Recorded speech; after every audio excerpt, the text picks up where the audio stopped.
talk to my partner, and we're, constantly evolving and growing and trying to figure out ways to continue to grow. And, our bottles all have their logos or their design and Rub City and all that stuff. But, it's an honest question to think, should my face be on the bottle? Yeah. Like a lot of grill guys, their faces are, should bro. Should my face be on the bottle? I've been on Next Level Chef with Gordon Ramsay. I've been on the Today Show. I was the Today Show. I was on live with Mark and Kelly. Bro, some of those are so funny because I used to watch that shit with my mom, like Regis and Kelly and shit like that, dude, bro. And then you're on there. I know. How do you think it feels being there? Weird, bro. How do you think it feels being there? I know. Dude, I connected the best with Mark and Kelly. Kelly and Mark were awesome, but I connected the best there with the producers and Michael Gelman.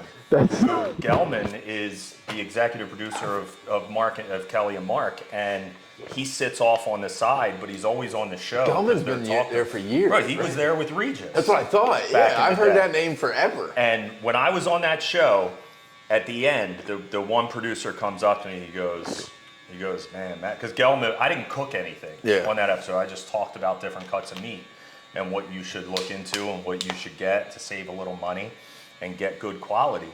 And Gelman was following me around. We were talking the whole time because he's a grill guy, barbecue guy. He's got all the toys in his backyard. He was talking to me the whole time. And the producer at the end of the whole thing, and Gelman was like, "We got to have you back to cook for us." Hell yeah! I'm like, "Yeah, tell me. I'm an hour and 20 minutes away. Yeah. I'm there. Yeah. Tell me tomorrow, and I'll show up. I don't care." And the producer came up to me after the segment and was like, "Yo, that Gelman doesn't really ever talk to the guests." And I'm like, what do you mean? It's like he doesn't chit chat and talk. Even with the big celebrities, he doesn't sit there and carry on conversations with them. For one, they're always so busy. Yeah. They don't have time to sit there and talk. But even the food people like me, he doesn't sit there and talk to them. He goes, he was following you around, talking to you the whole time. He was like, I think he really likes you, is gonna want you back. So maybe Labor Day. We talked a little bit about it. They might have me come back Labor Day and do they were looking for a good pitch, why I would be on, what I would do. And they didn't know. They're like, how could we work you into grilling, cooking, and Labor Day? I'm like, dude, summer barbecue, right? And Labor Day is that transition from backyard summer barbecue to tailgate season. Yeah. So have me on. Let's talk about tailgating. Let's talk about grilling, and I'll cook up some tailgate food. So they're like, that's a great idea. So I'm hoping next month I end up back on. And that was, the Today Show was cool, but Kelly and Mark felt even bigger. Yeah. And I saw it in my book sales. So I just keep an eye on Amazon and the top 100 books or whatever in barbecue grilling. And I was lingering around number 30. The top 100 in barbecue grilling books, and I was 17,000 of all books in the world, which was mind-blowing to me. Crazy. There's a lot of fucking books. Yeah. To be 16,000th book, it was amazing to me. That's insane. That's awesome. I'm number 16,000. I was excited about that. And then I did Live with Kelly, and I jumped up to number 1 in barbecue and grilling, and I was the highest I got was I was number 162 in all of books. Ain't no motherfucker. It was insane. That's crazy. It was insane.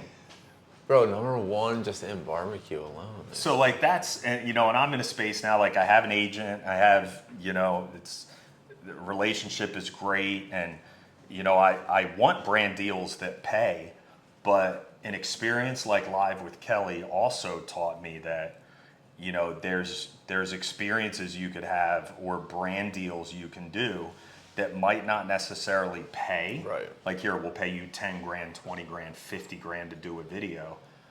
They might not pay, but the exposure, the experience can help tenfold. Tremendously. So, working with Major League Baseball, doing content with the NFL, they don't pay you to do that. Yeah, it's being part of that culture, part of that. You want to exposure. If you can fucking talk and learn how to network, bro, you have no idea, dude.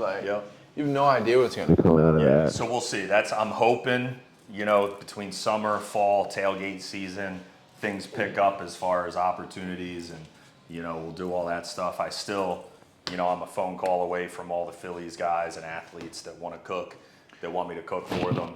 I got connected with Jihad Campbell from the Eagles. He's a local guy. Perfect. Cool. It's good, dude. Love it. It's gonna feel good in Mexico. Hell yeah. Yeah, like Jihad. So you maintain Gloucester Township guy. Like he went to school at Timber Creek. So do you maintain do you have like a decent relationship with them, you would say, or how does that like? Yeah, I mean, have they directly reached out, or has it been they're a lot of these guys, their better half runs it all, man. Like Nick's awesome. And I've talked to Nick, at his place and all that, but his wife, Jess, if they ever want to do anything, she texts me.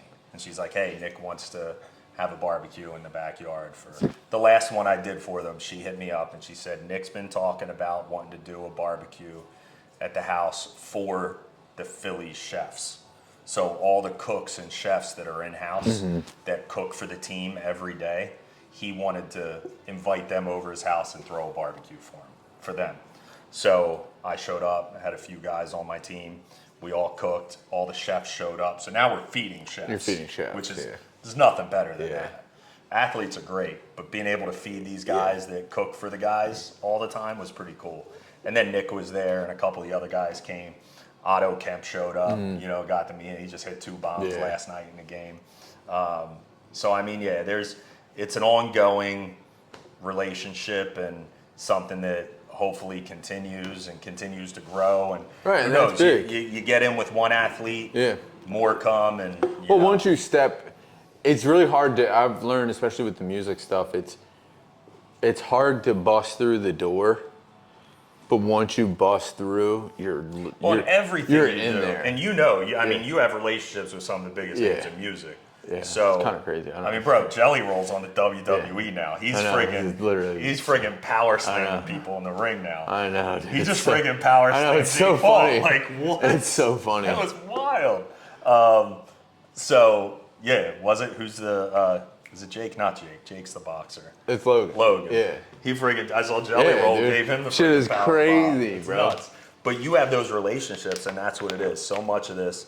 Yes, it's content. It's yes, a relationship posting, and learning just how to. And that's why I think like being a barber has helped me just like learn how to conversate with people on just like a normal level. And people ask me like same thing. How do you get on TV? And you're like, you seem so natural. And I'm like, well, it's all. I've been teaching for 22 years. And that's public high speaking. School kids. Yeah. There's nothing more awkward and uncomfortable than standing in front of 30 high school especially kids. Today's and day. Trying to keep. And you're on the internet too, so you're probably like, dude, it's cringe. So that part's easy. Yeah. But then there's also an element of it where it's like, I was an athlete growing up. I played sports, and it's like you always have those pregame jitters. And I relate it to that. Like, if I you played don't, basketball. like, if I don't, I even have them before I do this. Before you do a cut. Like, bro, it's like if I don't, then I feel like something's off. Done. Yeah. But then, like, whenever I played basketball, I'd be nervous.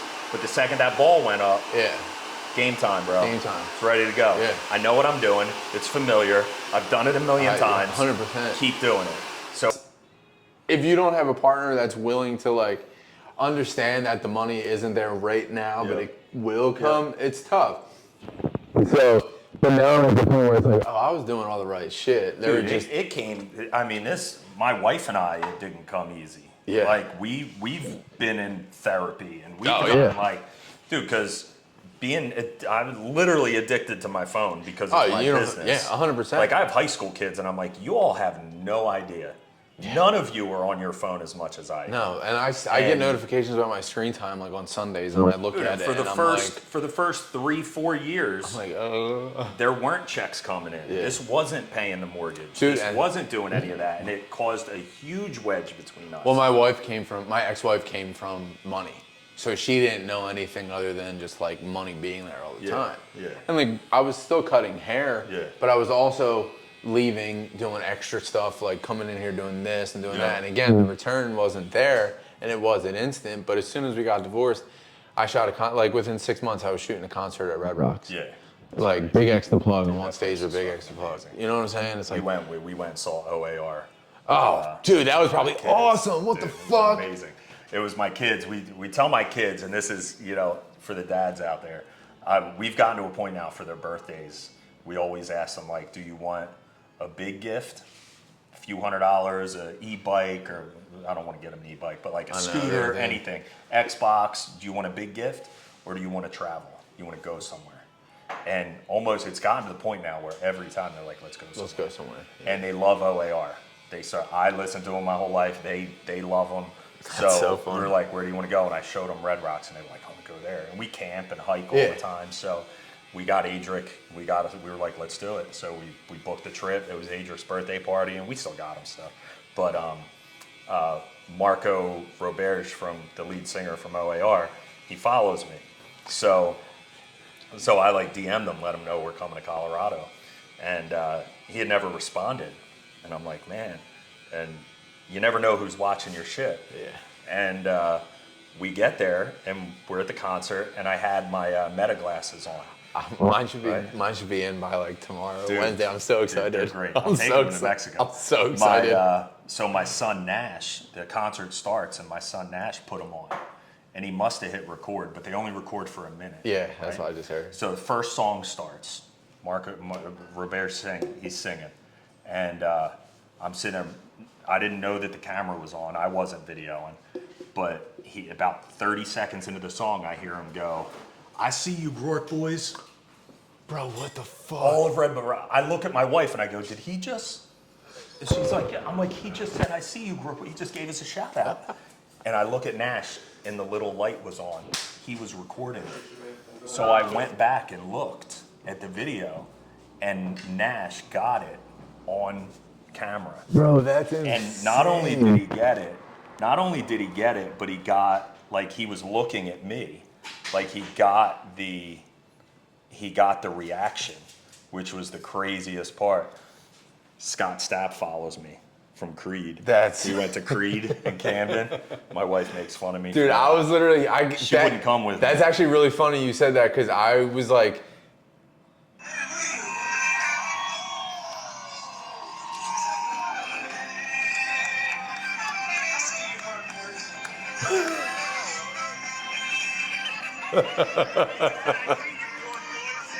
Like Nash had the camera that's on. fucking crazy. And I had no clue he had it on, but he got the reaction. Dude, I was that whole week of the Creed show, I was in here like, should I go? Should I go? And then I was like trying to find some contact to DM them to be like, yo, can I pull up and interview them real quick? Like, because I'm trying to, the problem is, it's like, I'm trying to figure out how to take this, like, there's a way I think I can link haircuts and music without having to cut people. Yeah. And I can just be like, have like 3 quick questions if I need to. Yeah. You know what I'm saying? Like Teddy was in Erie a couple weeks ago, and I was texting with Bryce, his photographer, and I was like, yo, Erie's a little far, but if I pull could get up, there. I'm about to drive out. And I ended up like not, because he was like, I can't guarantee you anything with Teddy because it's just so much. And So crazy. And I literally had just driven 3.5 hours the day before back from Sullivan County, and I was just cooked. But I came up with just 3 simple, like, what does getting a haircut mean to you? Like, what is, like, are you excited to bring your son for his first haircut? And something else. Yeah. But, like, I'm trying to do something like that because I also want to incorporate, like, women, too. There's a couple things I want to do, but, yeah, man, I don't know. I just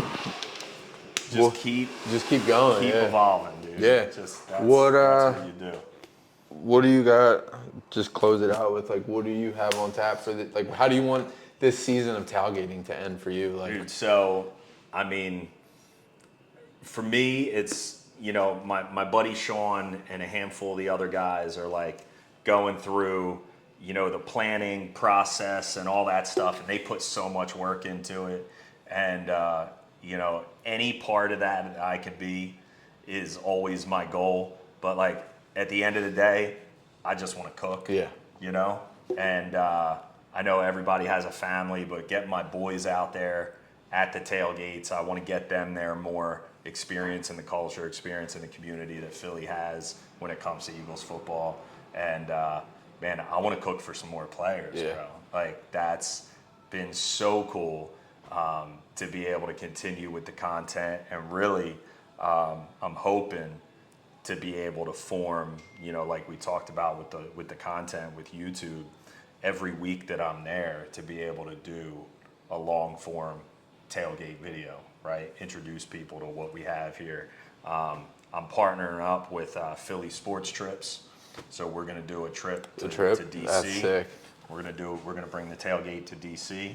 We're gonna bring the tailgate to New York, the That's Giants sick. game. So we're doing those two definitely with Philly Sports Trips. So I'm gonna be part of that and part of the team that's gonna be cooking at the tailgates that they offer for Hell yeah. anyone that buys the trip and makes the trip with Philly Sports Trips. There might be a couple others, maybe if I'm able to schedule wise, but that's it, man. I'm teaching culinary now at school, so That's cool, every too. day I went from 20 years phys ed to now teaching culinary, so I get to wind down my career, kind of marrying the best of both worlds. That's really man. sick, So actually. That's it, man. Have another great year at school. Teach these kids, get out on the tailgate, the tailgate road, and just keep freaking grinding, man. That's it. And like I said, do this long form thing and really commit to it, and keep pushing the book and sales, and I'll have those at Go the buy tailgate that for book. sale. Yeah, dude, on Amazon. That meat I book. think it's number 6 now. So Go ahead, boys. Go buy crank that it back meat up book. to number 1. Go crank them sales. Go crank those meat sales. So yeah, man, that's it. Look, I started this whole thing just because I loved cooking for people. I think everything we do, you cut hair, you love seeing that reaction when you put the mirror Right. up to somebody Hell on yeah. that cut. And at the end of the day, I just want to feed people and see that reaction when they eat some steak or when they eat some barbecue. Just fucking And that's meat, it, dude. It's just the friggin' feeling. So Hell I'm gonna yeah. keep chasing that, and like Matthew McConaughey says, right? Like he's chasing Matthew McConaughey 10 years from now. Yeah. Like that's it. Like that's the person I'm chasing. That's what I want to do. Just keep feeding people. So the bigger platform I could do that on. That's fire. That's game day, man. Hell yeah. Thank you, bro. Can't friggin'